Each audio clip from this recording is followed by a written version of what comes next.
მარხვის დროს მზარეულს შეუძლია თუ არა საჭმელს გაუსინჯოს გემო. დაშვებულია ასეთი ნებართვაც არის. ოღონდ ამას რა თქმა უნდა ენით ხდება გემოების გასინჯვა, ენით მარილი და ასე შემდეგ, თუ რამე სჭირდება საჭმელს.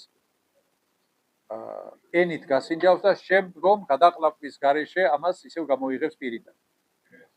და თუ საჭირო გახდა, თუ რაიმე გემო დარჩა, პირსაც გამოივლებს წყლით, რომ რაიმე ან საჭმლის რაიმე მცირედიც კი არ ჩაეღლაპოს. ასეთნაირად შეიძლება. თუმცა ესეც სწავლულები ამბობენ, რომ თუ არსებობს რაიმე აუცილებლობა, რაღაც აუცილებლობა, თქვათ, პრეტენზიული არის ის, ვისაც უნდა მიართვას ეს კერძი და ასე შემდგომ და თუ რაიმე მცირედი შეცდომა მოუვიდა, ამაზე საყვედურს მისცემენ და ასე შემდეგ, ამ შემთხვევაში მას შეუძლია ეს გასინჯოს. ისე თუ არ არის ამის აუცილებლობა, ისე გასინჯვაც მეკრუფად არის მიჩნეული.